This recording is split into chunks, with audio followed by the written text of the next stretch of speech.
Hello everyone. Hello everyone. Good morning. Dear authors and invited guests, welcome to Technical Session 12C. Myself, Vidhi Rangdale, and this session would be moderated by me.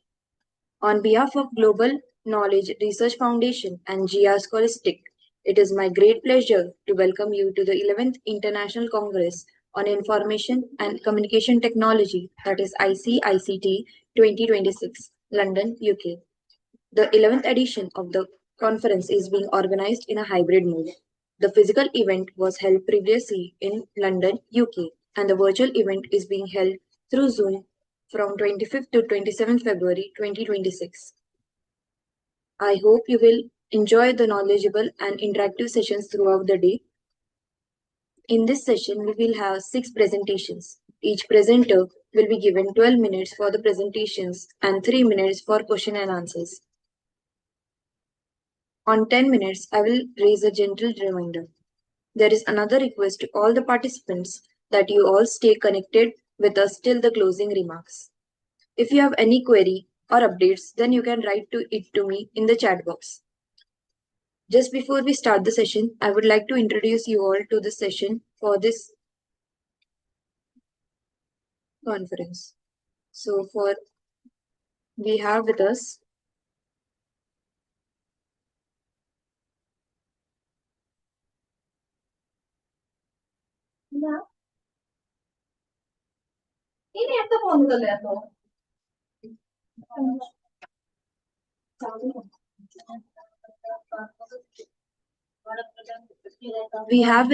Dr. R. Raghu Sangvi.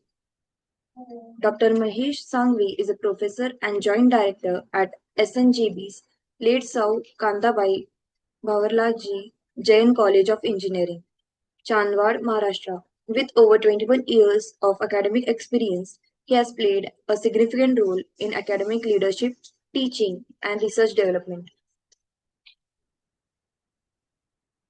His areas of specialization include image processing, database management systems, big data, and Hadoop technologies, and the Internet of Things.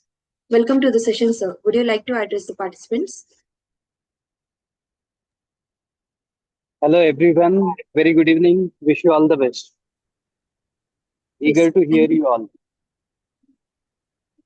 Thank you, sir.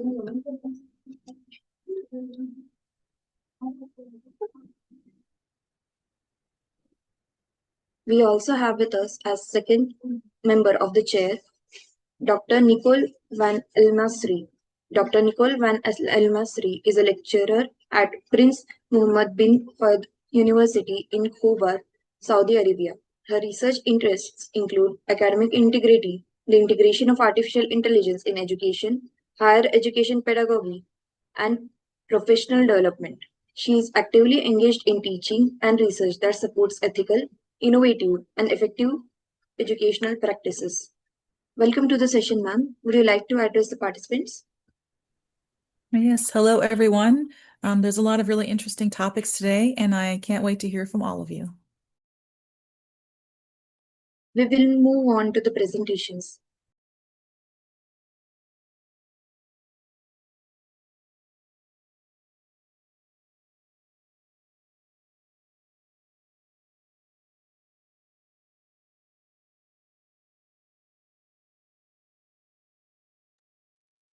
I would like to invite Connor Weldon to present his paper titled Beyond Polarity, Dynamic Sentiment Features for Human AI Interaction.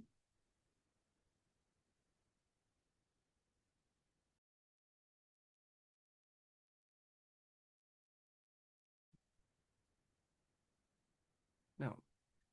Hello, everyone. So my name is Connor Weldon, and I'm from MTU, which stands for Munster Technological University, and I'm a PhD student there. So I'm within my second year. So the talk today is about a practical gap in sentiment analysis in real systems, support escalation, tutor coaching, well-being posts, and CX monitoring. In those workflows, we often compress an entire interaction into one number, usually the mean sentiment. But the decisions people actually make depend on dynamics. things like sudden drops, flip-flopping, and sustained negative runs. What I'll introduce is emotional variance analysis, or EVA for short. This is a compact model-agnostic set of temporal features computed over unit-level sentiment scores. This is designed to be interpretable and deployable with clear guardrails. Here's why the average fails. Here's why the average fails in practice. The motivation is simple. Averages collapse over time. A single sharp drop can be the moment you need to intervene, even if the session averages out. Rapid reversals often indicate confusion or instability, and long negative runs are exactly what drives escalation. So the question is, how do we keep sentiment pipelines explainable, but make time visible? EVA's framing is, treat sentiment as a short time series and report a compact set of interval readouts that capture those specific dynamics. So what is EVA operationally? It's just a layer then on top of your existing model. Here is EVA in one slide. We don't replace your sentiment model. You keep any base score, lexicon or neuro. You score each unit, sentence, turn, or time bin, and rescale to a common range like -1 to 1. EVA then computes a small set of transparent features over that sequence. Amplitude, volatility, flip rate, run lengths, trend, autocorrelation, so you can summarize what changed, when, and by how much. The key point is EVA is model agnostic and interpretable. And we put guardrails up front. It's decision support, not diagnosis. For high stakes uses, you calibrate per context and per group and keep the human in the loop. To make it standardized, we group these features into 4 families. Here are the 4 families that I just mentioned. First is the level and dispersion. We still report the mean, but we emphasize where the series actually lives, amplitude and positive-negative dwell. Second, the change in direction. Volatility for step-to-step movements, flip rate for instability run lengths for persistence, and trend for drift or recovery. Third would be the extremes in shape, the biggest abrupt turn, peaks and troughs, and optional distribution shape when sequences are long enough. Fourth, and finally, is the temporal organization. Short-range memory, like lag 1, autocorrelation, sign persistence, and burstness.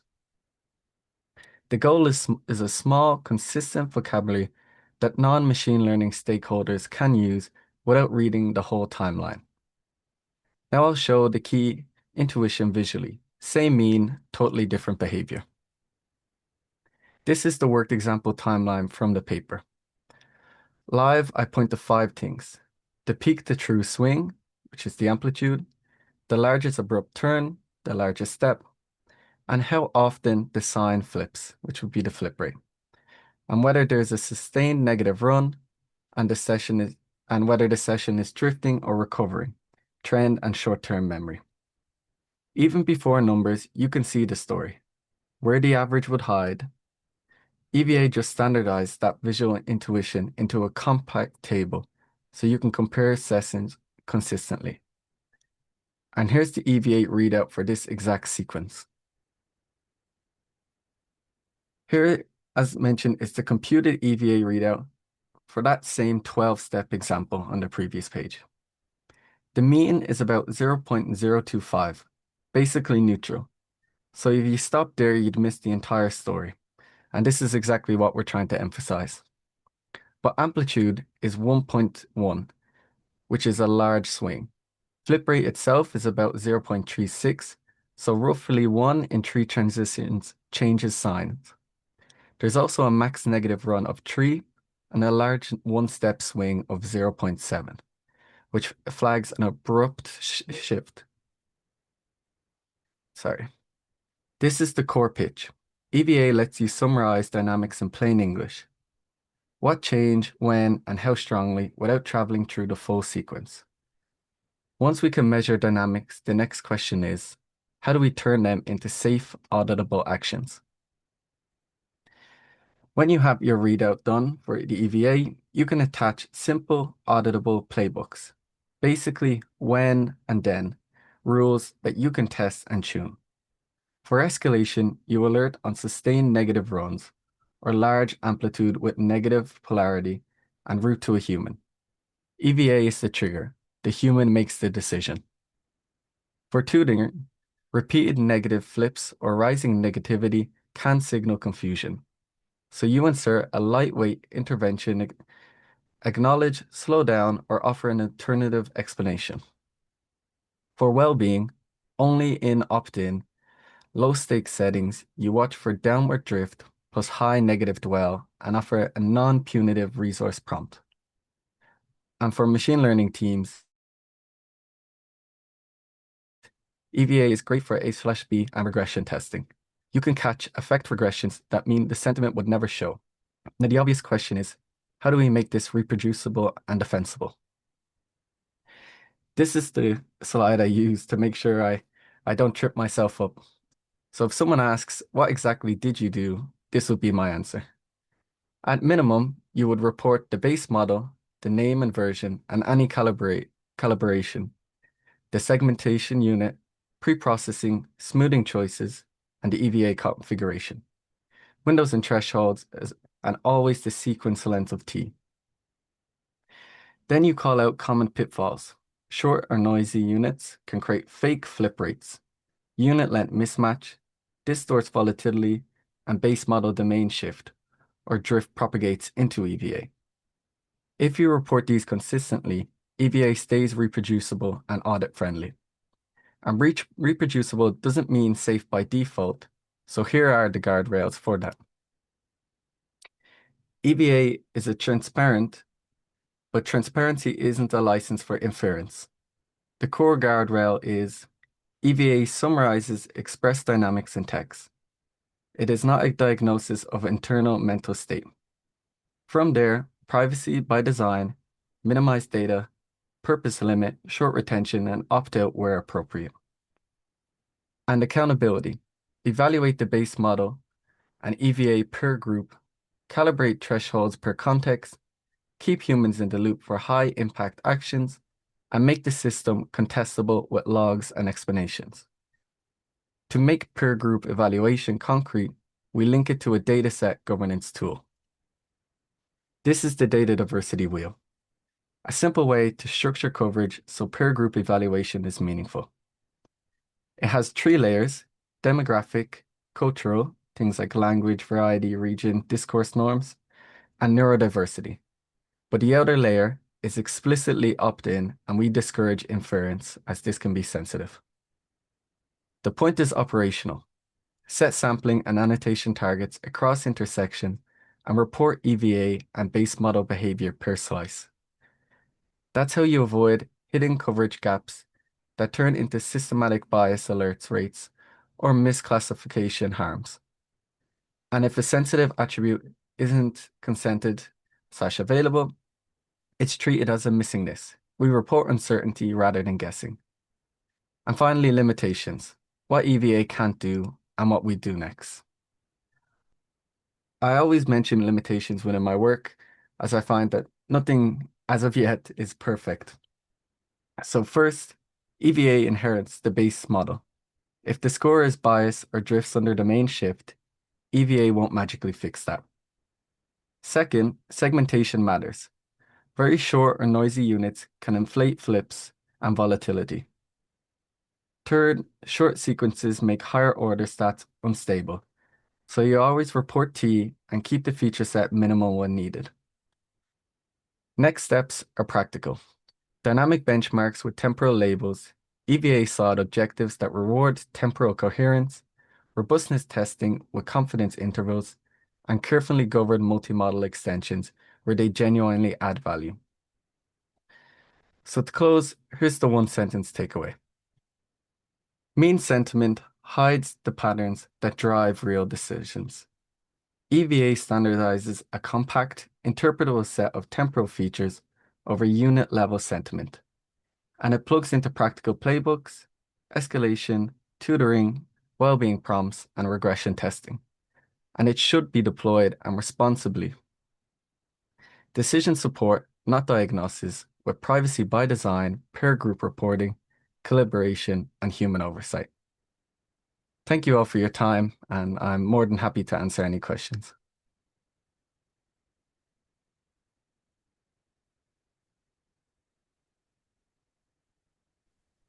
Okay, anyone has any question? Any question? Audience? Other participants?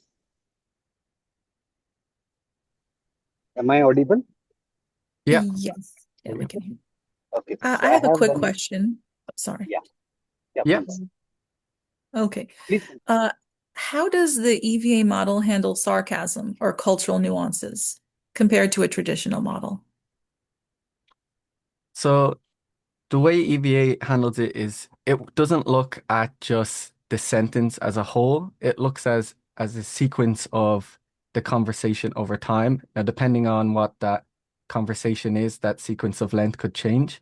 But rather than targeting a specific, let's say, quote or sentence used by that person, it's looking at how the whole conversation or the whole sequence of conversation changes over time.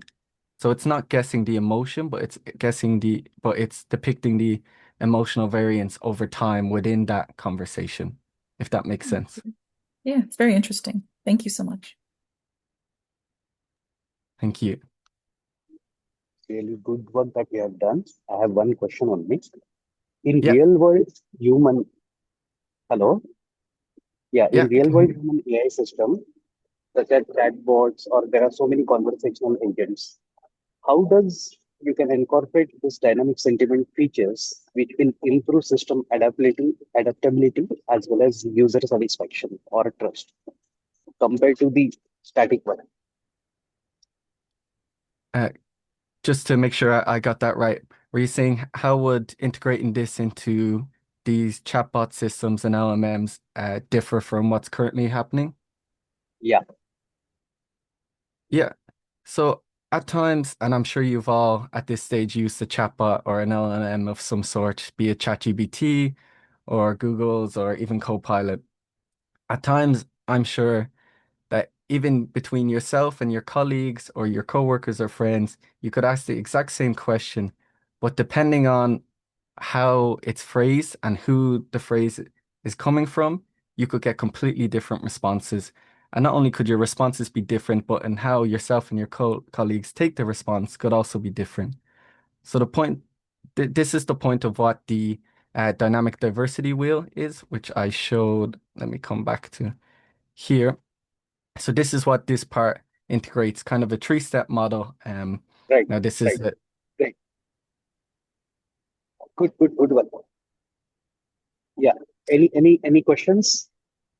Can you tell me how you are handling the noisy and sarcastic text to use in your model for this sentiment analysis? As you have mentioned in your takeaways that you are using a temporal spike. So how you are managing these issues? Yeah, let me go back to that page. Apologies. Uh, yeah. So if the sentiment scores are noisy, yeah, we are using Spike. So the real answer would be segmentation choice. So the sentence and where the turn would be, and then we'd use things like optional light smoothing and minimum unit length filters. So we want to consistently rescale back to the -1 to 1, as I mentioned previously. And it's where we find those high volatility drops or spikes is where we would target then for mean averages. Okay, thank you. Thank you.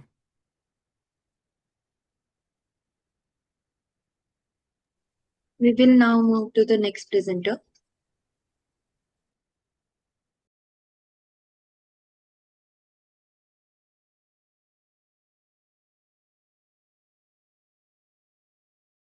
Please kindly stop the presentation.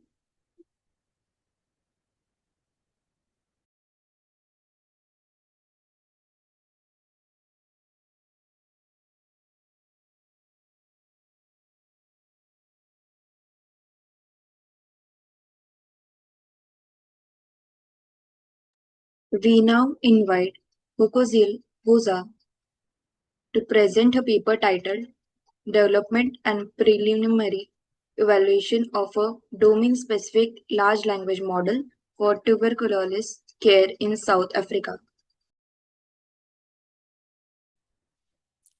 Thank you.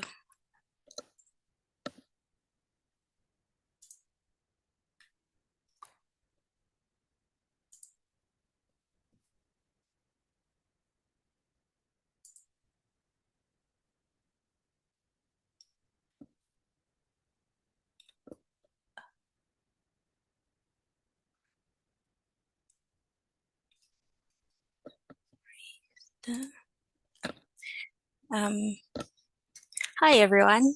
My name is Tokozila Kosa, and I just finished my master's in big data science from the University of Pretoria in South Africa. And I'll be presenting on the paper that speaks to the development and preliminary evaluation of a domain-specific large language model in South Africa. So this research was motivated by the continued impact that TB has in South Africa. We know on a global scale, TB affects about 10 million people and causes 1.5 million deaths per year. And South Africa is one of 8 countries that account for half of all TB cases worldwide. Additionally, TB is the leading cause of death from a single infectious agent in South Africa. Due to the prevalence of TB, there's an added burden to the South African healthcare system that leads to patients experiencing poor continuity of care and clinicians having to operate and navigate in an under-resourced healthcare system. A proposed solution to aid in alleviating this problem is to make use of AI, specifically a domain-specific LLM. These have the potential to help healthcare workers make decisions that align with clinical guidelines and medical research, to empower patients with relevant and accurate answers to their queries on a more consistent basis, and assist TB researchers with research-related processes such as obtaining accurate text summarizations. At the time of this study, existing medical domain-specific LLM research covered successful pre-training and fine-tuning strategies for different medical tasks, and each different strategy showcased a high level of success. Additionally, these domain-specific medical LLMs outperformed general models on medical subspecialty tasks in oncology and ophthalmology, showcasing versatility across medical domains. Other studies explored the use case and benefits of retrieval augmented generation in medical LLMs, from integrating it into digital adherence technologies to architectural strategies optimized for the medical field.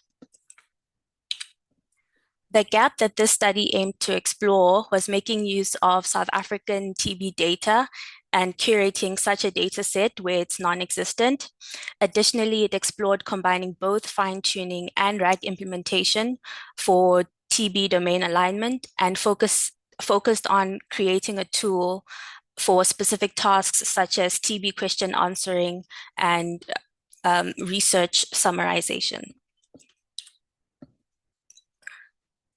A research design methodology was used in this research, with the initial step involving collecting relevant data for the model training, and this constituted national clinical guidelines that's used by healthcare workers for TB diagnosis, treatment, and training.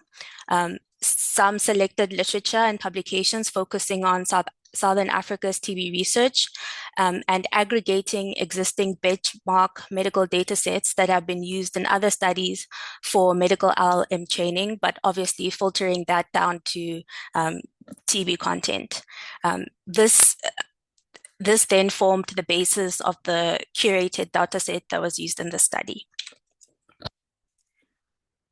The development of this domain-specific LLM then entailed processing these guidelines, literature, and benchmark data set into a training data set.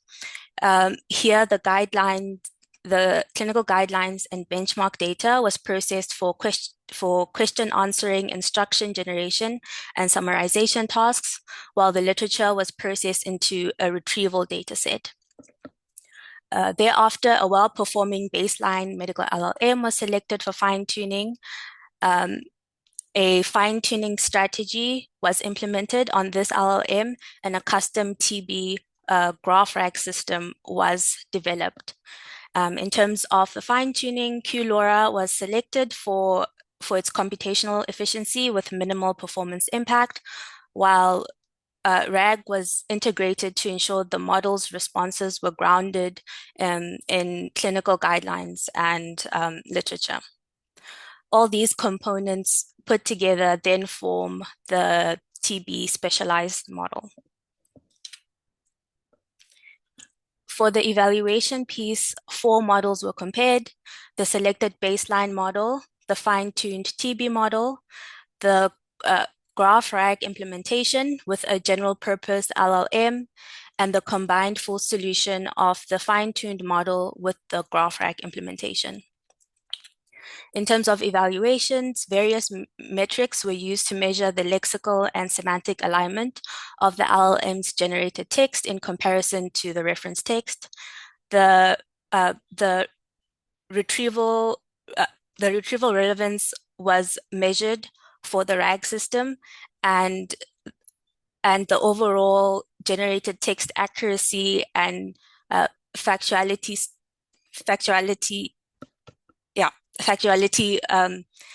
was scored, and this was a system that was set up to give a final comparative measure. The findings of the study revealed better lexical and semantic alignment with fine-tuning across different testing data sets and using different metrics to quantify this, such as F1 and BERT scores and ROGUE scores. This can be seen in the figure presented. Additionally, on the retrieval side, there were consistently high retrieval relevance was observed from the RAG implementation, with the generator component being the only latency performance bottleneck. The rating system also revealed that the combination of fine-tuning and the RAG implementation achieved the highest accuracy and factuality scoring across the compared models, as seen in the figure presented.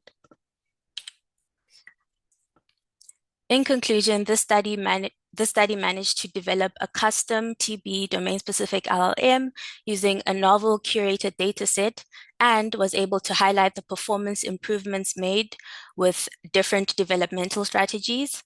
Additionally, the combination of fine-tuning with RAG yields better alignment than individual approaches as explored in other studies.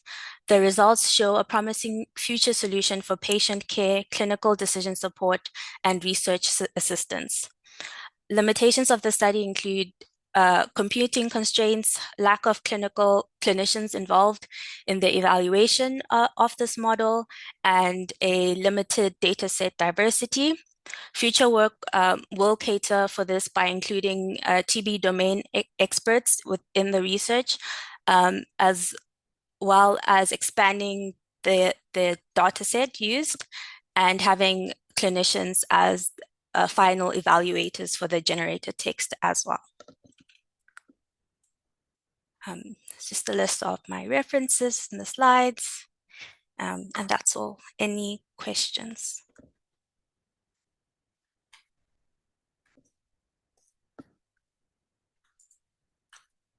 Yes, anyone?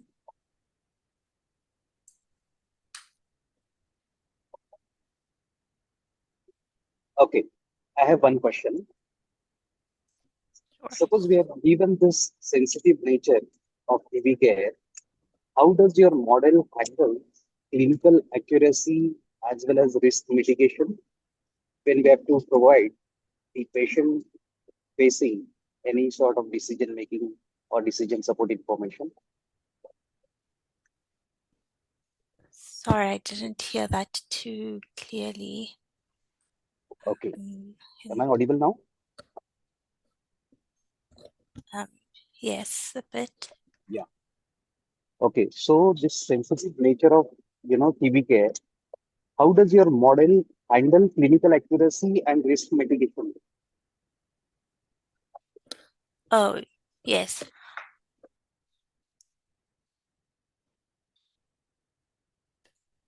I would say that at this point in the study, that hasn't been explored to the full extent. The focus was more so on the benefits and downfalls of the different training strategies that are implemented. But yeah, risk mitigations and ethics would be a future point to also observe and try tackle in the development of this model.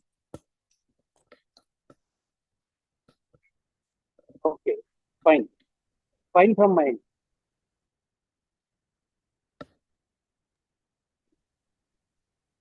Dr. Nicole, do you have any questions for the presenter? Yes, I had one question for you. First, thank you so much for sharing your research. It's really interesting.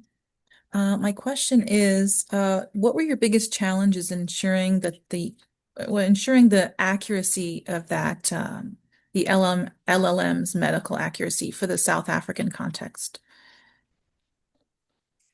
I think the biggest difficulty is always the foundational data set. So I did spend a lot of time passing through a lot of the documentation and getting it into the right format for training. And I think yeah, once you get the data set properly validated, and it's an important point to get it validated by a clinician as well, then that sets a good a good theoretical foundation in terms of yeah, medical knowledge for the model going forward. Okay, thank you so much. Thank you. We will now move to the next presenter.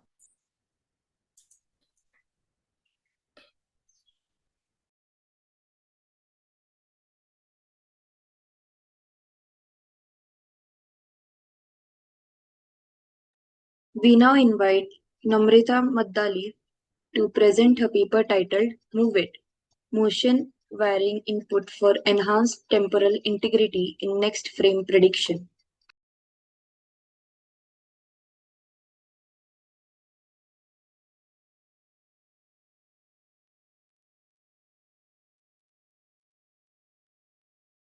Oh, 1 minute.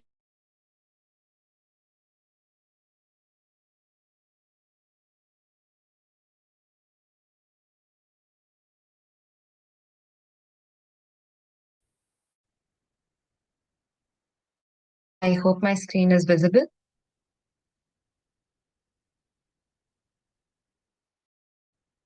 Yes, your presentation is visible. Yes, visible.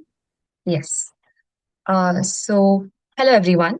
I am Namrita Maddali from PES University, Bangalore. And today I will be presenting our project, Move It, which is motion varying input for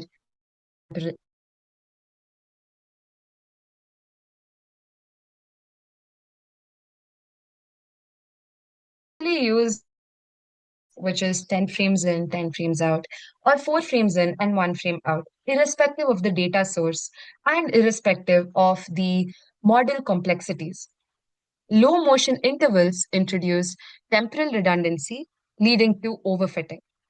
And also, rapid scene changes are not really captured if the motion intervals are not chosen accurately, because as you can see in this image, this sequence essentially has no quantifiable motion, and the model tends to overfit to these frames. Also, to improve performance, models typically increase the architectural complexity and add other components like recurrent memory modules and generative adversarial refinement, etc. So we propose our solution, Move It, which is a lightweight, motion-aware framework that adaptively regulates the temporal inputs without modifying the model architecture.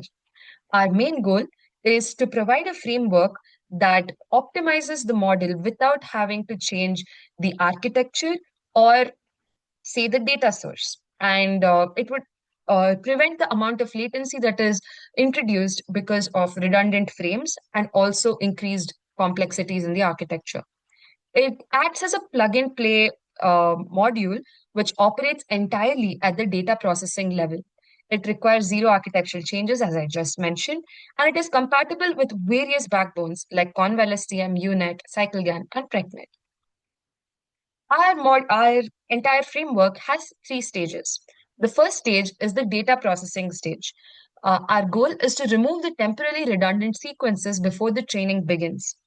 We do this by considering the sequences that have consistently increasing motion trends only. We call these the monotonic frames, and we calculate them using the mean absolute difference score as shown here. And in this diagram, you can see multiple highlighted curves here. So these represent the different frames and the consequent, this whole graph actually represents the consequent mean absolute difference between frames. And wherever we have highlighted, this is where it is monotonically increasing. If the curve has a slope which is negative, that is, the MAD score is, the trend is negative, we can say that from a scene that has high motion, the consequent frames are becoming almost same. That means there is almost no difference between the frames. And using MAD score, we are basically approximating the local motion without computing the entire optical flow of the objects present in the scene. The effect of filtering is that without filtering, there are repetitive frames, early training saturation, blurry outputs, and poor generalization. But with this filtering, we are training it only on the motion-rich segments. We are learning the true motion dynamics, observing faster training and faster convergence, and we have observed almost 50 to 65% of data has been reduced. That means the data sets that we have, the real data sets, have almost 50 to 65% noise. So in this picture, the first row shows the data that we had trained the model with.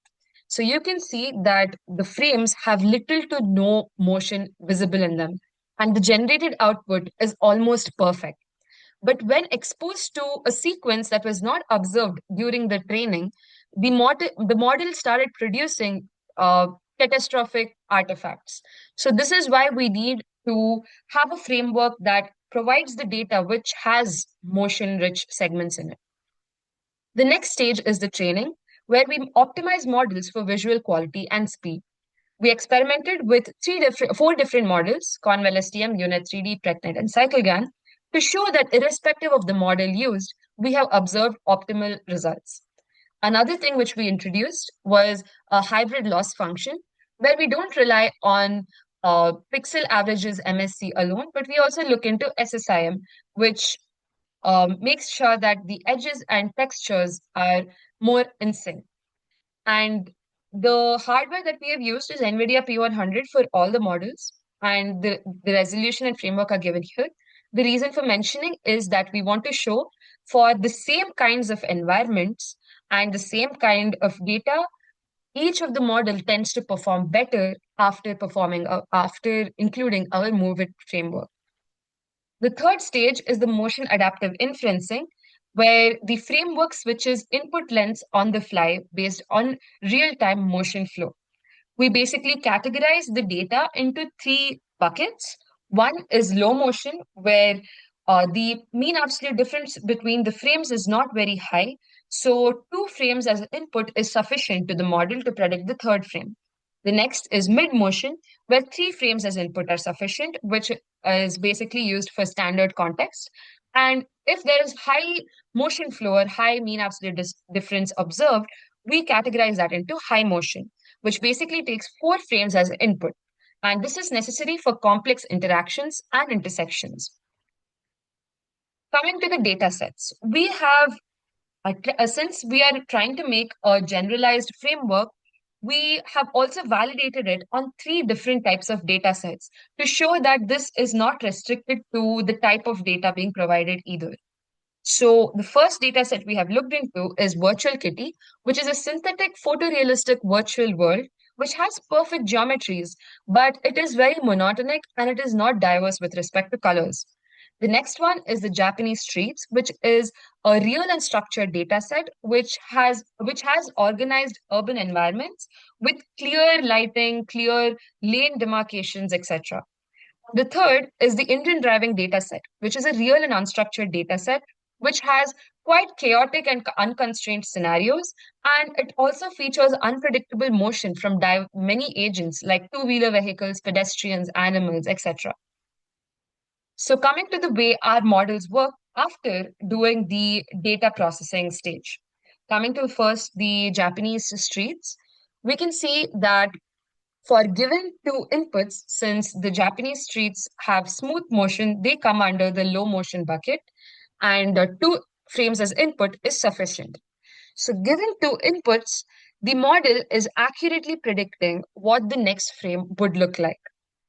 And we can see that the dataset size is only 1.3 GB, and this has been reduced from almost 7 GB. So, from 7 GB, it has been reduced to 1.4. The next is the Indian driving dataset. The original dataset size was 20 GB, and after performing the the data processing stage, the dataset size was reduced to 7 GB. And after doing 4 in 1 out, because these are more unpredictable and high motion scenarios, we can see that the model predictions are really close to the ground truth, the expected ground truth. Similarly, for Virtual Kitty, since this is a more structured scenario, we would think that 2 frames as input is sufficient, but it is monotonic and it does not really learn colors that well because the red color and blue color have a very less representation in this data set. So we need a higher data sampling frequency. So that is why we have taken 3 and 1 out as the configuration. The original dataset size was 4 GB, and after performing our data reduction process, the dataset size was 90 MB. And we can see that rain has also been accurately modeled after predicting using this configuration. Now, coming to the hybrid loss that I mentioned, using SSIM as a loss, we had observed significant improvements in the model's PSNR and SSIM values.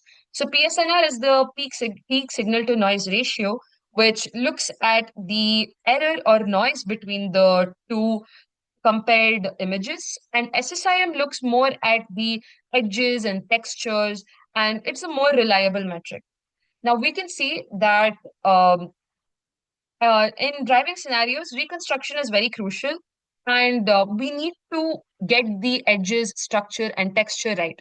So, MSE alone is not sufficient. And when we use the combination, we can see that significant details have been restored accurately. So, if we see here, all the straight lines have been converted to noise when only MSE was being used, but when we used SSIM, the predictions were much smoother and much more accurate. And we can see the SSIM and PSNR have significantly improved after using the new hybrid loss function. So this is a complete consolidated table which shows what exactly is happening before and after using our framework. And we can observe that for each of the data set and when worked on each of the model, we can observe that after applying MoveIt, there is a significant increase in all the SSIM values, almost 7 to 15% increase in SSIM. And we had also observed almost 2 to 3 decibel increase in PSNR. So the key takeaways from our project are uh, we essentially reframe the whole next frame prediction problem as a motion aware temporal regulation problem. Uh, our module requires no architectural changes and works across different backbones. And we have achieved a performance boost in every test case irrespective of the model architecture and the data set used. And as I mentioned, SSIM values increased by 7 to 15%, PSNR increased by 2 to 3.5 decibel, and the data set was reduced by 50 to 65%. So that's it for my project, and I would be really happy to take up questions now. Thank you so much. So which format of video you are using here? Sir, so basically the data sets that are available, they are videos taken of an ego vehicle driving through roads, and it has been converted into a sequence of images of 30 frames per second. And we are using these frames. So when we are saying that the data set size is 20 GB, it is essentially the entire folder consisting of the images extracted from the videos. Yeah, many videos are already using so many, compression techniques. So Yes, sir. whatever videos that you are considering as an input, whether they are from compressed domain or it is raw video. Sir, so they're not essentially compressed, they are raw itself. And even if the videos are compressed, it does not solve the issue of having redundant frames in the middle. Because if an ego vehicle is stopped at a signal, it is not going to stop recording. It records those frames as well. And these are redundant when we are trying to train an extreme prediction model, because essentially there are no moving actors in the scene. So, yes, I hope that answers your Okay, question. fine, fine.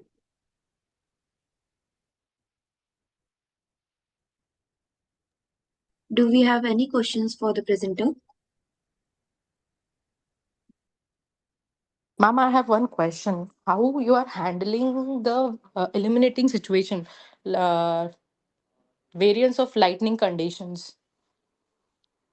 Yes, ma'am. So this we are not entirely focusing on the varying lights issues. Our idea is that if the model sees a certain lighting, like how I had shown here, so we can see that the model is seeing different kinds of lighting. So in VKT, there are different subsets available like overcast, rain, fog, snow, and regular. So if the data set consists of images which has these different lighting scenarios, then even though we are applying this framework, the model will learn how to tackle these lighting scenarios. So you can see that even the reconstructed image is essentially retaining the overcast features accurately.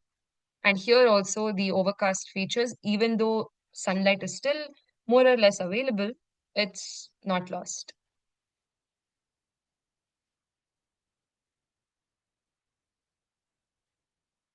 By reducing the data set, we are not causing any harm to the model predictions. It depends on the data. Good work, madam. Thank you, sir.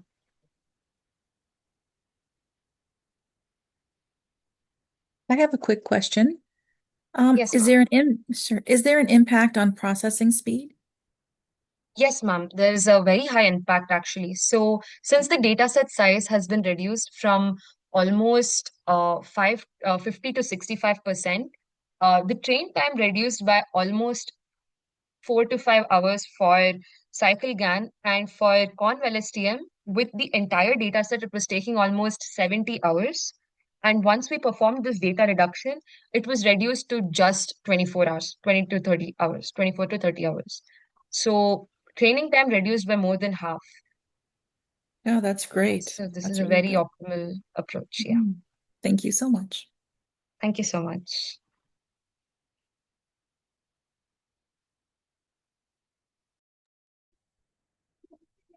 Do we have any questions for the presenter? We will move to the next presenter.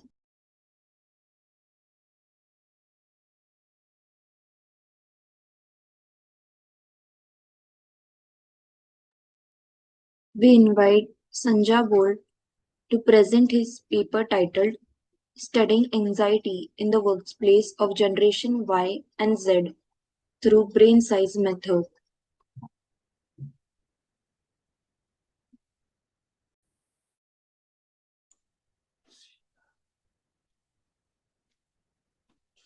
Did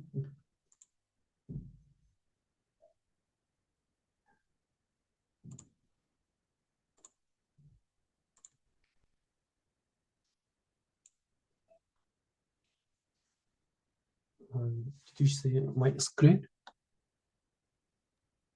Yes, your screen is visible. We are able to see the PowerPoint application, not the Okay. presentation. Yes, we can see it. Okay.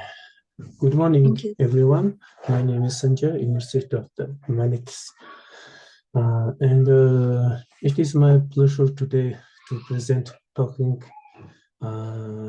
entitled Review of the Comparative Research on the Sensitivity to Anxiety of the Y and Z generation based on brain neuropsychology data. Our research is stated at the intersection of management, neurophysiology, and computer science and neuroscience, focusing on how the anxiety indicated by working-place conflict manifest neurophysiological. By uniquely electroencephalograph and machine learning methodologies, we measured application and alpha and beta wave activity. The outline after today's presentation, next page. Our study combined the idea from management, physiology, and computer science, neuroscience to figure out how the individual personality impact dynamics and overall working environment. To look into this, we everyday negative situation like working place conflict and misunderstanding between boss and employees is triggering for our experiments. We want to see exactly how this is anxiety working places trigger physical anxiety response in the brain of people belong to the different generation. Our main goal was to discover if and how this pattern of anxiety actually different from one generation to the next. This page presented integrated overview of the theoretical and methodological model underpinning the study. The model is conceptual as a comprehensive analytic framework that synthesizes core principles from human resource management, physiology, computer science, neuroscience, elucidated the central research problem. This figure stepwise procedural model using recording brain wave activity from experimental participants. The specific implementation rational for each stage of this recording pipeline elaborated on the subsequent slide. First, we recorded the brain's electric activity using 12-channel EEG cap in M and M plus size. When systemically cleaned the recording signal by applying independent content analysis to filtering out artifacts like eye and muscle contraction. After then, we used high and low pass filter on the pursuit signal to isolate the alpha and beta frequency bands. For each participant, we calculated the amplitude and fluctuation of a specific value during a time window from negative 170 millisecond to positive 170 millisecond.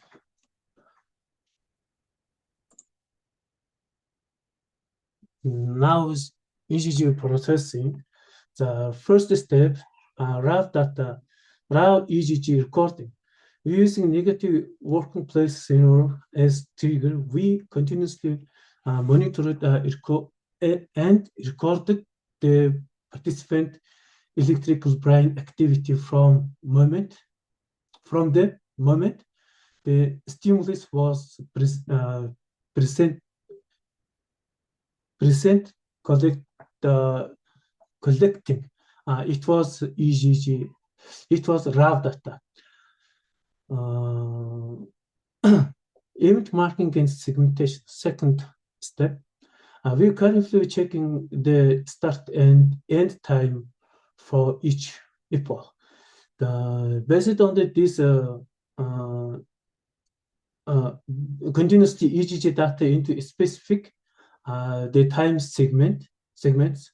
Now as a epoch to prepare it for future processing. This step critical from making sure our data perfectly timed with events. Third step, to get a true brain activity, we had to filtering out interferences like muscle and eye. We used combining the independent component analysis and filtering and technology to isolate these artifacts, leaving us with clean neurophysiological data that represented actual cortical activity, which is the foundation for next stage for analysis. Spectral analysis. That one. When they apply the bandpass filter to this clean data, specifically pull out the alpha and beta brain wave, we look at how the amplitude of this wave changed during the specific time window, and converted this change into numerical value that machine learning model could be used. Fifth, statistical processing. Motivation statistical analysis, the correlation and regression on amplitude value recording from FP1, FP2, and F3, F4 electrodes. We look at how this value related to participant age group and their anxiety levels. This helps to understand the asymmetric activity in front of the brain through the lens of a neurophysiological model of positive and negative emotion. Sixth, because we different alpha and beta wave amplitudes between the left-right frontal region acts as a physical marker for positive and negative emotion. So we focused on the asymmetric measure at the FP1, FP2, and F3, F4 electrodes. By mapping out this pattern, we are able to model the neurophysiological mechanism behind working place related anxiety and explain how this reaction different generation.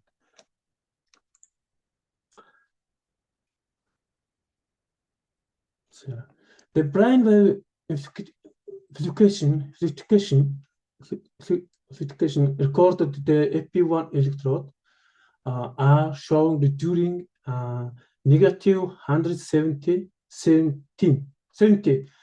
to positive 170 millisecond window. How the cortical activity in prefrontal region changes in response stimulated. According to the Weber-Fechner law, when the intensity of stimuli changes, the amplitude of the brainwave changes logarithmically. Based on this principle, we interpreted these changes in the amplitude as a direct neuropsychological sign how the person was subjectively processing the stimulus. This one.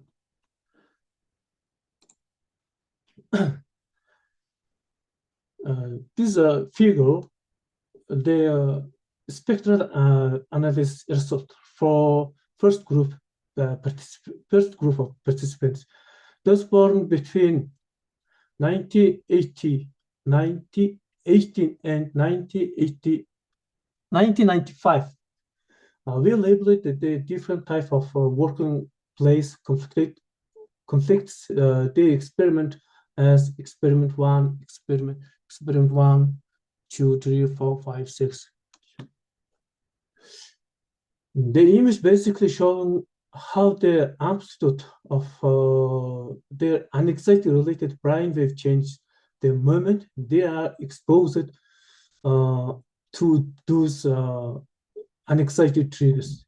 If you're looking at the color code mapping of brain electrical activity in alpha beta frequency bands, so blue and red color present the lower and higher amplitude of the brain wave in area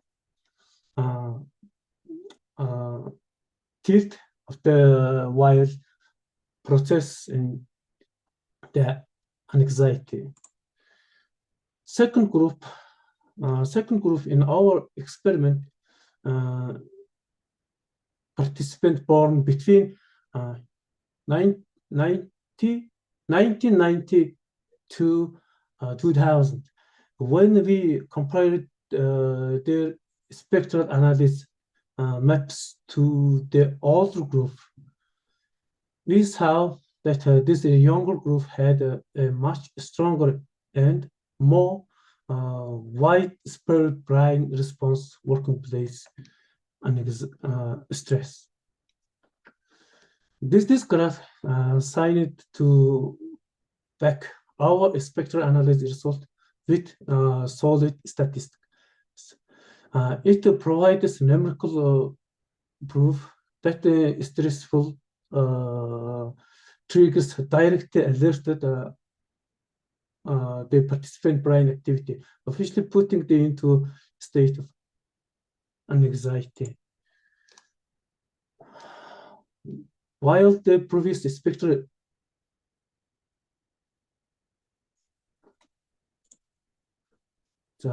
when we compare the statistical data on brain activity between our two experiment groups, we have a clear difference.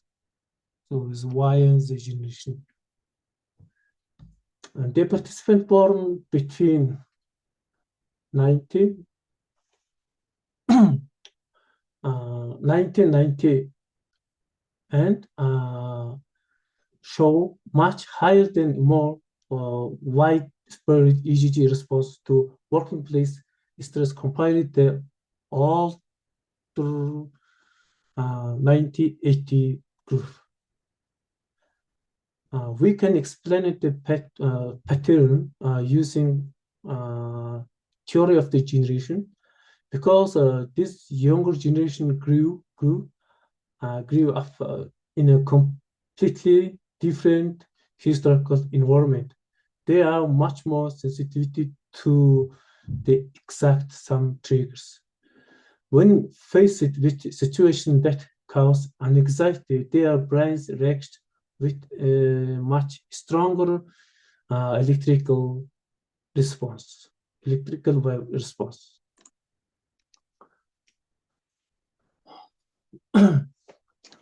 In this section, we presented statistical analysis comparing our developed experimental model with empirical finding of the research results. The first one is our research model results.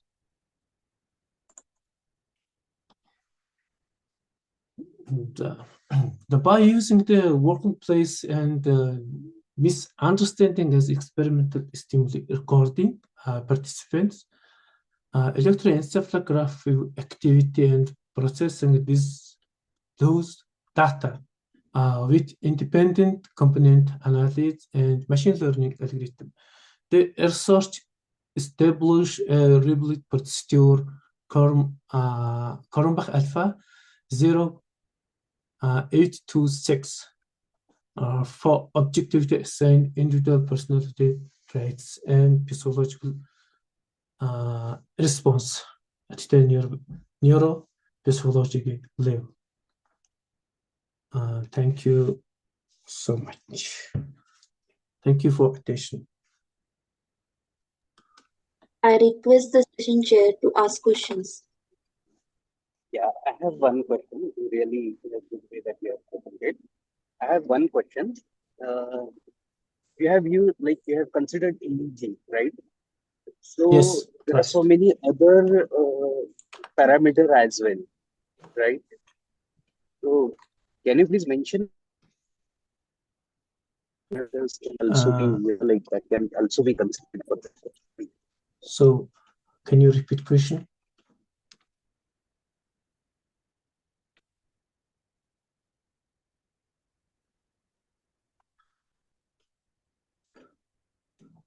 Can you repeat the question? Yeah, there are I so many. can't listen. Yeah, there are so many neurometric indicators, right? Like Yeah. EEG that you are using, right? There are so many Yes. others like heart rate. Okay, so Yeah. according to your study, will be sufficient, or we need to add some more indicators?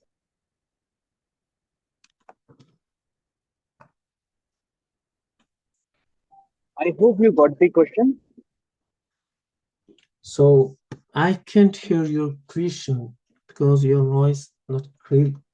Yeah, I'm just asking you about, there are so many other indicators also. You have considered EEG, right? Yeah, right. Right. So have you even think of some other kind of, the indicators that may give you better kind of things? That's what I'm asking.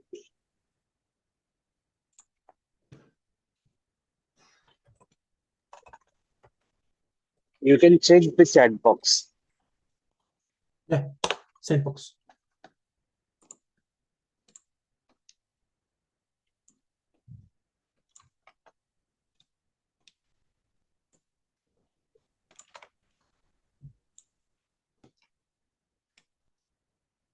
Sandbox.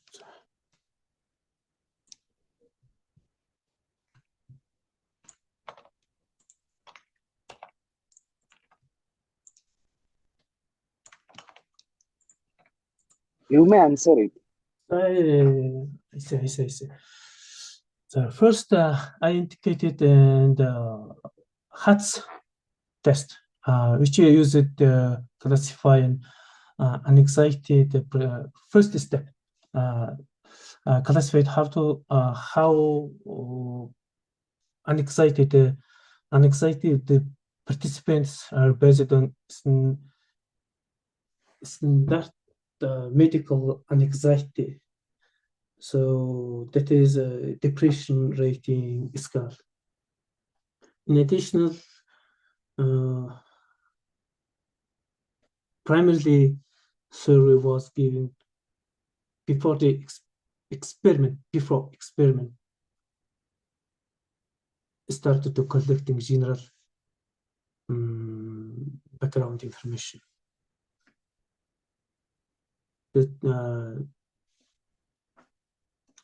that was first step for us.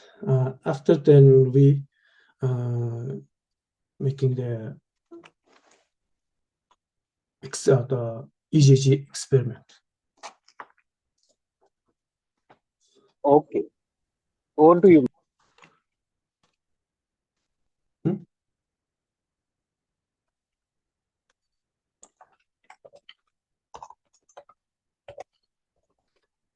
Ma'am, do you have any questions? No, thank you so much. Thank you so We much. will now move on to our next presenter. Vidhi, ma'am, please make sure to the presentation time should be 12 minutes. Yes, sir.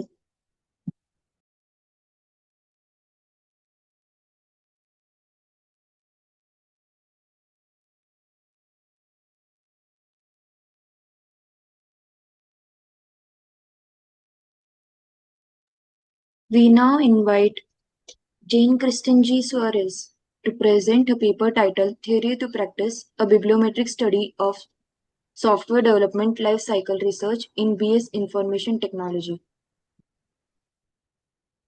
For a minute, I am sharing my screen. Can you see my screen? Is it visible? Yes, we can see your screen. All right. So, good day. I am Miss Jane Christine Suarez from Bulacan State University, Philippines. So, my research is about theory to practice, a bibliometric study of system development life cycle in research for BS Information Technology. Now, for the outline of my presentation, we are going to discuss a brief introduction about my research, the study design, the objectives of the study, the methodology, results, conclusion, and lastly, the recommendations of the study. Now, the software development lifecycle has been a long foundational framework in software engineering, offering structured processes for planning, designing, coding, testing, deploying, and maintaining software systems. Now, over the time, the SDLC has evolved in tandem with shifts in industry priorities, and traditional models such as waterfall and spiral emphasize linearity, documentation, and risk management, offering students structured problem-solving strategies. However, according to the study of Beck and Paasivara in 2021, these models have been supplemented by iterative and flexible approaches such as Agile, Scrum, and Development and Operations or DevOps, which focuses on collaboration, adaptability, and continuous delivery. Now, for the BSIT programs worldwide, it has been responded by embedding experiential and project-based learning approaches that allow students to simulate industry practices, particularly through Agile and Scrum projects. Now, this research study has presented three major research gaps that emerge. First is the thematic gap. So existing studies often isolate individual methodologies with Agile and Scrum, attracting disproportionate attention due to their widespread adoption. And by contrast, DevOps, continuous integration, and AI-driven approaches remain underrepresented in academic literature. Even though they are integral to modern software development pipelines, this imbalance suggests that curricula may not fully reflect the breadth of industry practices, creating misalignment between student preparation and professional requirements. Now, for the second gap is the integrative gap. So many studies examine SDLC either as a purely theoretical framework or as isolated practical case studies. There is limited research on how information technology curricula holistically integrate classical and modern software development lifecycle methodologies, balancing foundational knowledge with contemporary practices. This lack of integration restricts our understanding of how theory is effectively translated into practice within undergraduate programs. Now, third gap is the geographical gap. Bibliometric evidence indicates that the majority of software development lifecycle educational research originates from Europe and North America, with strong contributions from countries such as the United States, Spain, and Finland, alongside emerging work from Brazil. By contrast, Asia, Africa, and Latin America remain underrepresented, even though information technology programs are rapidly expanding in these regions. Now, this concentration limits the inclusivity and contextual diversity of the global discourse, raising questions about how SDLC is thought and adapted in developing contexts. So first, it provides an evidence-based overview of the evolution of SDLC in education, tracing the trajectory from classical to modern approaches. Second, it highlights underexplored areas, particularly the integration of DevOps and continuous delivery into information technology curricula. And third, it brings attention to regional disparities, underscoring the importance of expanding scholarship to reflect global diversity. Ultimately, the study bridges the divide between theory and practice in SDLC education, offering insights that inform curriculum innovation and align IT programs more closely with industry realities. So, in doing so, it has not only strengthens academic understanding but also supports the preparation of graduates for a rapidly changing technological landscape. So, for the research objectives, this study should be able to map global research output on SDLC in BSIT and IT education, identify influential authors, journals, and institutions, and analyze thematic evolution and conceptual structures of SDLC research and determine gaps and future research directions for BSIT curricula. Now, for the methodology, the researcher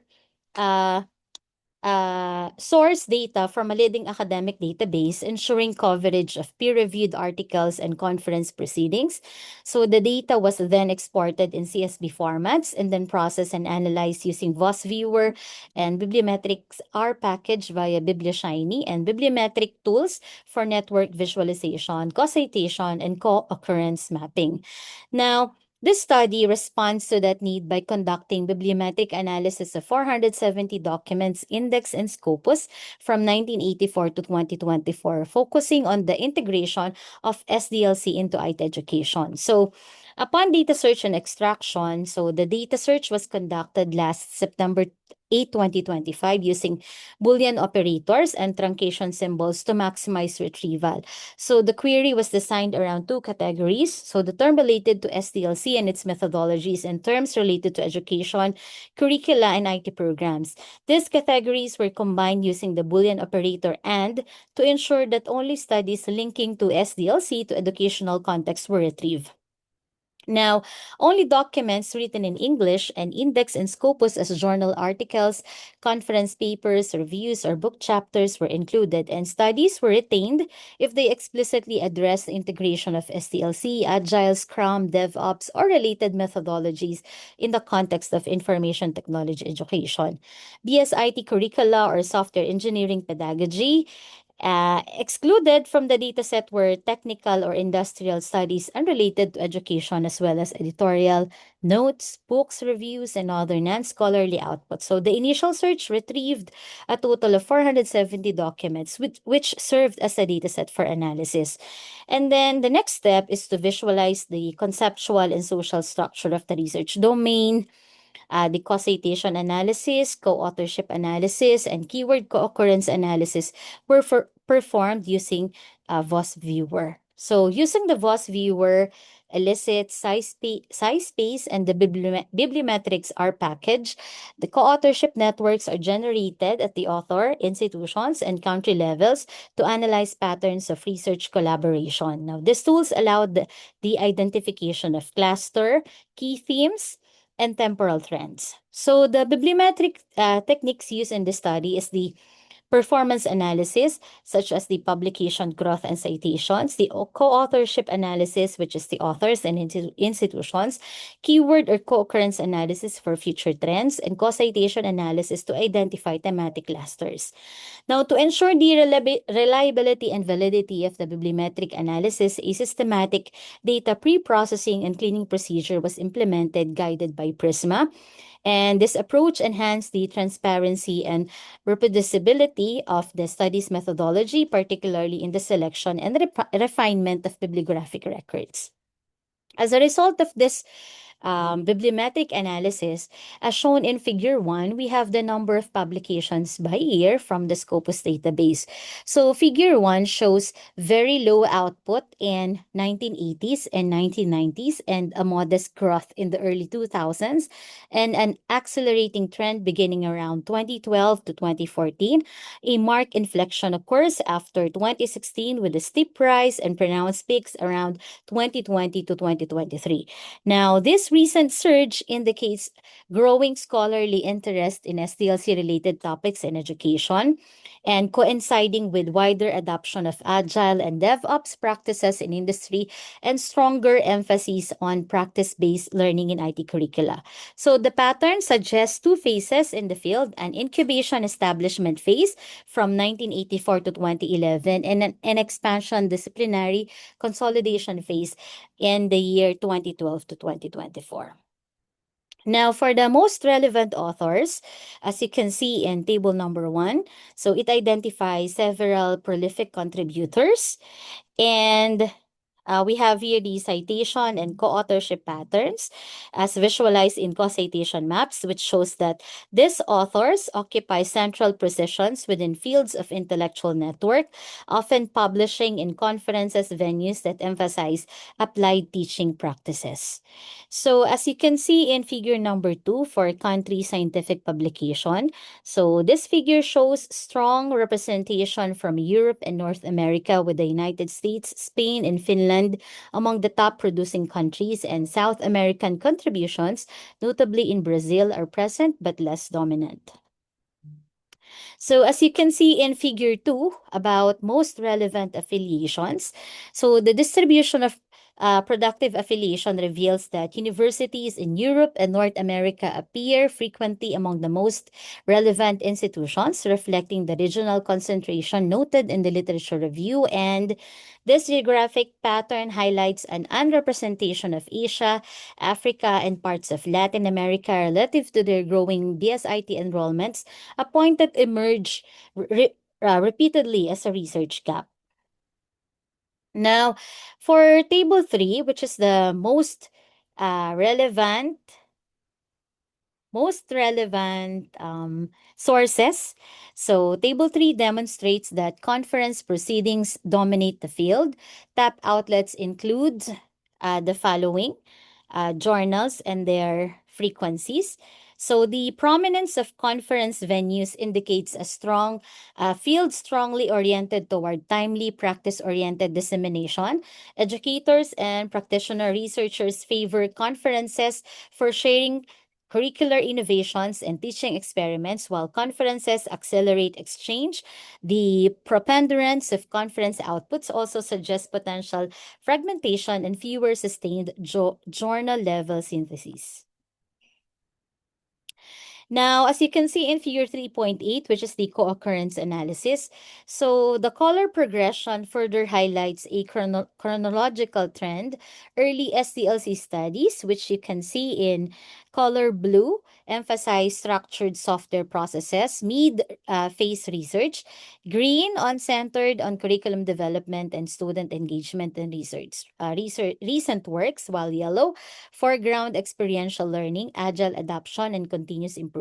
This transition embodies theory to practice shift in software engineering education, underscoring the integration of agile frameworks into modern BSIT programs. Now, collectively, the keyword network suggests that SDLC education is moving toward a learner-centered, collaborative, and technology-integrated paradigm, yet opportunities remain to explore DevOps, automation, and AI-enhanced learning as the next frontier of SDLC pedagogy. Now, in Figure 3B for co-citation analysis, generated 5 distinct clusters that collectively reflect the intellectual structure of SDLC. So each cluster represents a thematic concentration. Now, let's move on to the co-citation cluster. So for cluster 1, we have the Agile Pedagogy and Experiential Learning in Academia. So this cluster embodies the shift from traditional lecture-based instruction to active experiential learning, reflecting the growing emphasis on learning by doing within BSIT programs, and it forms the pedagogical backbone of modern SCLC education, linking academic learning directly to real-world agile practice. For cluster 2, which can be found in blue color, is the foundational frameworks and the emergence of agile philosophy. Now, this cluster presents works that constitute the intellectual foundation of agile methodology, establishing the theoretical continuity between traditional SDLC models and the contemporary agile frameworks used in IT education. For cluster 3, in green, color simulation, experimentation, and knowledge standardization, this cluster presents works emphasize the codification and controlled experimentation that characterize the middle phase of I'm sorry SDLC for education. interrupting, but you have exceeded 12 minutes of the presentation. Kindly turn to the conclusion of the presentation. All Thank right, you. so thank you.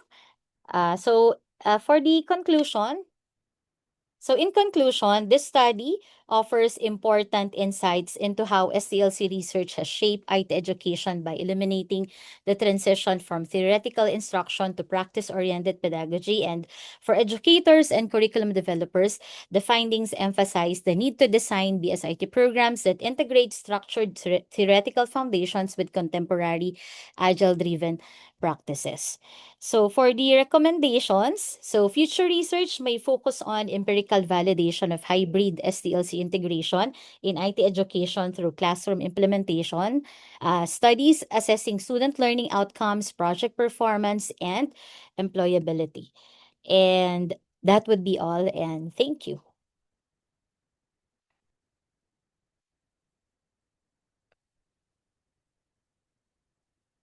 I request the session chair to ask questions. Yeah, nicely explained. I don't have any specific question.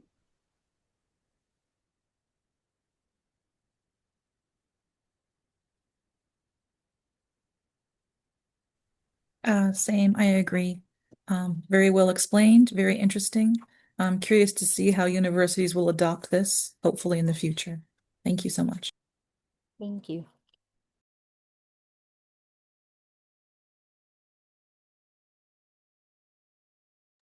We now invite Parth Latke to present his paper titled Transition from Sensors to Transformers, Chronological Survey of Sign Language Recognition.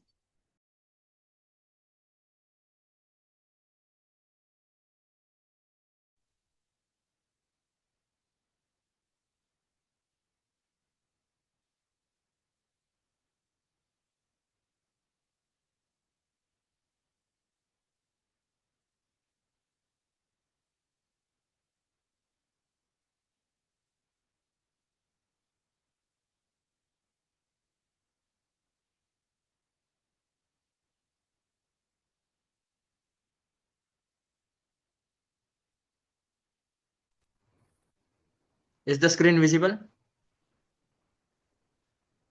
Yes, the screen is visible.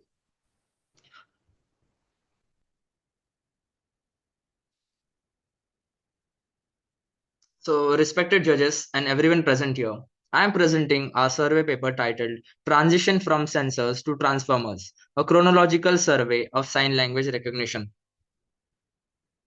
Sign language recognition, or SLR, is a technology that helps reduce the communication gap between hearing impaired and hearing individuals. Earlier, systems used sensor gloves, but now we use camera-based models like CNNs, LSTMs, and transformers for automatic feature learning. In this presentation, I will explain the technological transition step by step and how transformers are shaping the future of SLR. Now, coming to the objective of our survey paper. The main goal is to study the chronological evolution of sign language recognition. from sensor-based systems to deep learning and transformer architectures. We compare different approaches to understand their strengths, limitations, and performance trends like accuracy and scalability. Finally, we identify research gaps and discuss future directions such as multimodal learning and low resource sign language datasets. Now, I will start the hardware-driven age from 1990 to 2005. During this phase, researchers used data gloves with flex sensors and accelerometers to capture finger bending and hand motion in three-dimensional space. Instead of images, the system directly processed structured numerical data and applied classifiers like support vector machine for static signs and hidden Markov models for dynamic sequence. So as you can see in the diagram, the left image shows how the glove sees the hand. It tracks 16 key points to capture the complexity of sign language. First, it is the palm. In the palm, there is the central hub. This is where the main control board is located to collect the data from all fingers. Then, it is the MP, metacarpophalangeal joints. These are your knuckles. Then it is PIP, proximal interphalangeal joints, the middle joints of your finger. DIP, distal interphalangeal joints, the top joints near your fingertips, and at the end it is IP, interphalangeal joint, specially referred to the thumb joints. On the right image, it is the actual image of the glove, which uses combination of hardware to track movement. There is a sensor named IMU, inertial measurement units.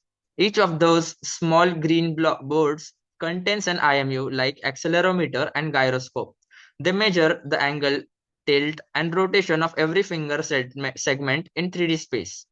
For the wiring, as we can see the orange strips, which are known as flexible printed circuits, FPC. They are used because they are thin and durable, which allows the user to move their hand naturally without breaking the wires.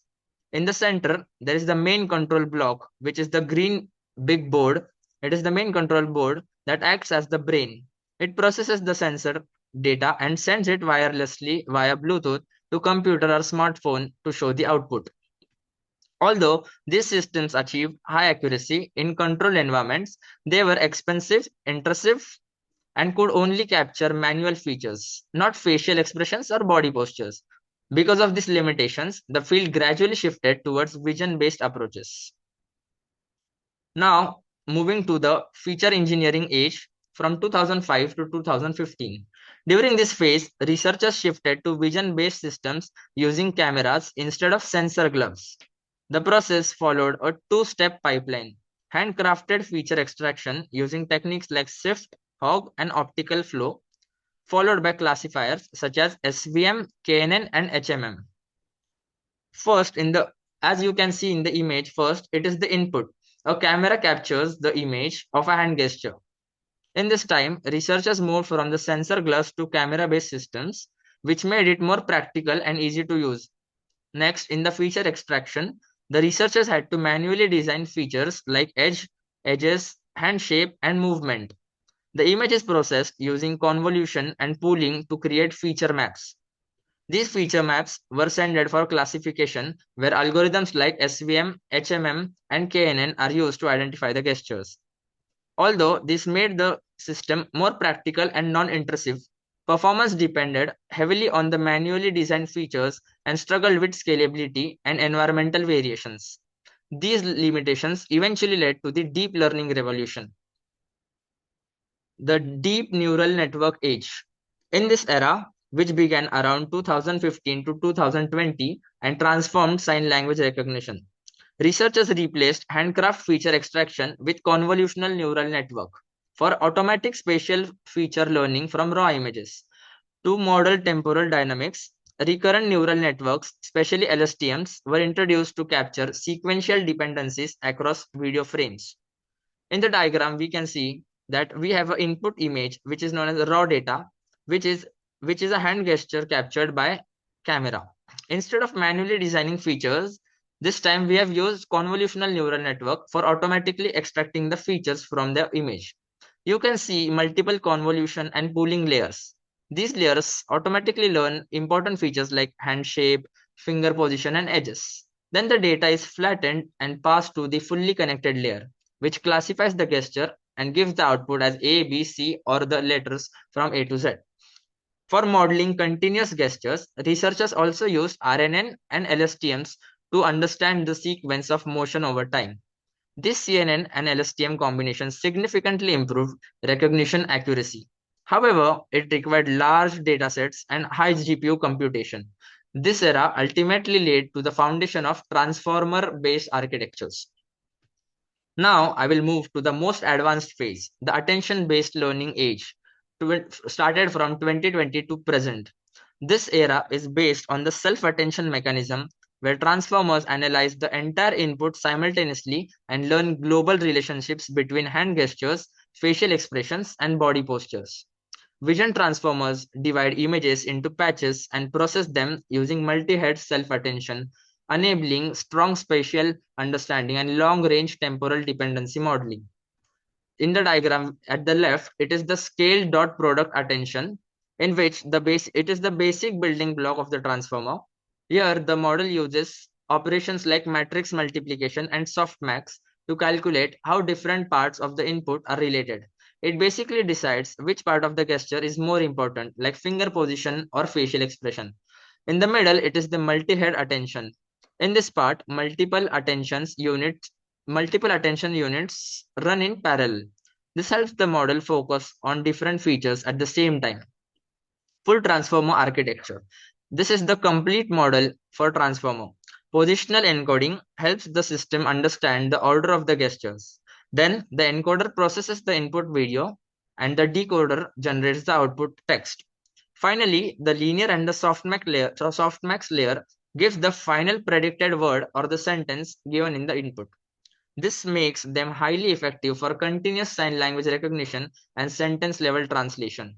Although they require large data sets and high computational power, transformers currently achieve state-of-the-art performance and present the research frontier to SLR. Now moving towards the comparative insights. If we compare all the eras, we can see clear technological progress. Accuracy has been improved, intrusiveness has reduced, but with higher accuracy, data requirements and computational cost also increased. So when we see in the table, in the traditional architecture,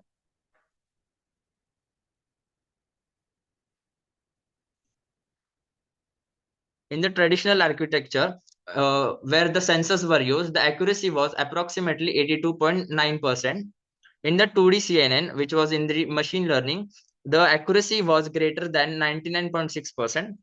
In CNN plus LSTM, the accuracy was between 84.6 to 96.8. Then in the 3D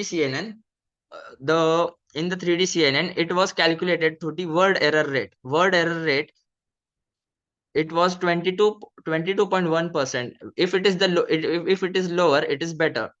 In GCN, the accuracy was approximately 98.9%, and in transformer, the accuracy was calculated by BLEU, which is known as bilingual evaluation under educate. When it is higher, it is better. Now to the dataset evolution. Now, briefly discussing the evolution of datasets in sign language recognition. In the early stages, datasets were small and focused mainly on the static gestures, especially alphabet recognition and isolated signs. These datasets were captured in controlled environments with limited variations. As research progressed, larger datasets were introduced for dynamic and continuous sign language recognitions, where full sentences were recorded instead of individual gesture. These datasets are essential for training of deep learning and transformer-based models. So dataset evolution has played a critical role in advancing SLR technology. Now moving towards the research gap. Many lower resource sign languages, including Indian Sign Language or other countries' sign language, still lack large annotated datasets. I'm sorry to interrupt, but the 10 minutes of the presentations are over. Kindly move to the results of the page. We were informed that the time is for 12 minutes. Yes, as informed before, I will raise a gentle reminder after 10 minutes completion. Kindly proceed to the results and conclusions of the presentations, as only 2 minutes are remaining. So the research gaps are many low research sign languages, including the Indian Sign Language, still lack large annotated datasets. Real-time deployment is difficult because high accuracy models struggled on mobile and low-power devices. Cross data sets generalization remains a challenge during the variations in lighting, background, and signing styles. Transformer-based models have very high computational requirement, making development expensive. Now, coming to the future directions of sign language, one important focus is developing lightweight and efficient transformer model so we can reduce the computational cost without losing accuracy. Another key area is edge device deployment, where SLR systems can run directly on smartphones or embedded devices for the real-time communication. Then, multimodal learning is also promising, where vision is combined with pose and depth information to capture both manual and non-manual features. These advancements will help make SLR more practical and inclusive. So, to conclude, sign language recognition has evolved from sensor-based systems to deep learning and now advanced transformer model. Accuracy and scalability have improved significantly, and modern systems can handle complex and continuous sign language recognition. However, challenges like real-time deployment, computational cost, and limited datasets for low resource languages still remain. Currently, transformer-based models represent the research frontier and have strong potential to make SLR practical and inclusive. So these are the references we have used to make our survey paper. Thank you. We are welcome for your questions. Are you a UG student? Yes, sir.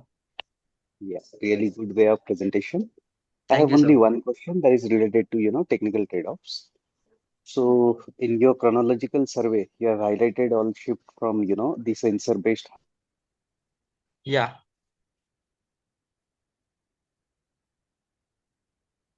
Hello.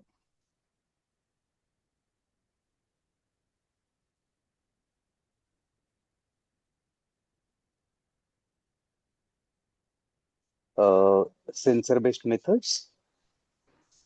What is your Yes. opinion on this? Will you repeat, After sir? Your voice wasn't audible. I think I have problem. Everyone is asking same question. Okay, am I audible now? Yeah, sir. So in your chronological survey, you have highlighted the shift from sensor-based hardware to vision-based transformer model, right? Yes. Yeah.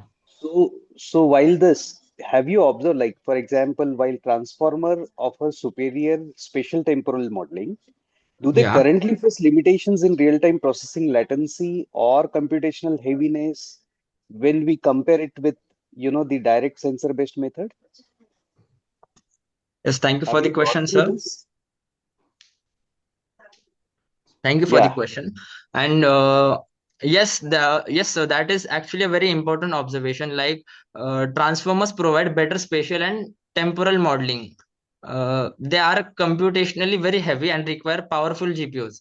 So compared to the sensors, like sensor-based system, real-time latency can be higher, especially on the edge devices. Sensor-based methods were faster in controlled environments, but less scalable. So, like transformers give better accuracy than the sensors. Okay, fine. Over to you. Okay, so as we move towards using these transformers, what do you think is the biggest technical hurdle for real-time sign recognition? Yes, thank you for the question, ma'am. Mhm. According to our survey, the biggest technical hurdle is high computational complexity because transformers require large memory and high GPU power and long processing time, which makes real-time deployment very difficult. And another major issue was the latency, especially in continuous sign recognition, where frame-by-frame processing is needed. The latency increases. So reducing model size while maintaining accuracy is currently the biggest challenge in real-time transformer-based SLR systems. Okay, thank you so much. I just want to say you did a really good job presenting yours as well. I can tell that you put a lot of work into trying to make this clear for people who may not be experts in your field. So thank you for that. Yes. Thank you so much, ma'am.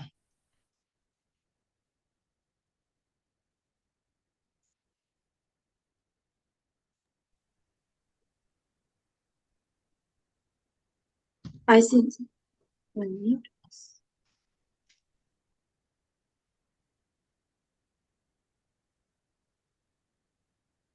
I sincerely thank our authors for their excellent presentations and contribution in this session, and all our participants for being a part of this international conference. I hope this session was informative enough. We, on behalf of the whole team, thank you for the support during this 11th version and all the previous 10 versions of the conference. We will be happy to have you in the 12th version in 2027. All the presenters would be getting their digital certificates through email within 2 working days. The publication will be live within 7 to 8 months. Kindly cooperate with the team of ICICT 2026. I would like to present a token of appreciation.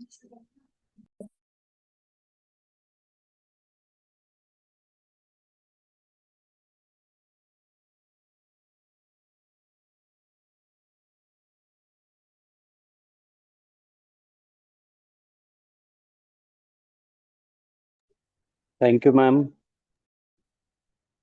I thank our session chair for chairing the session. A token of appreciation to the chair on behalf of Team ICICT 2026 and Global Knowledge Research Foundation and partners. These are the certifications for These are the token of appreciations for Professor Mahesh Sangvi as well as Professor Nicole Elmasri. Thank you, ma'am. I would Thank you like so much. to ask all of you to switch on their cameras for a quick snapshot.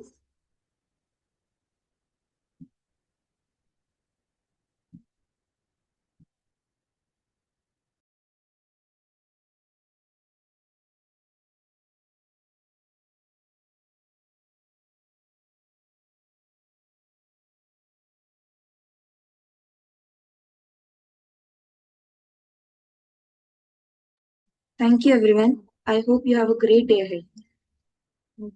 Take care. Thank you. Thank you all.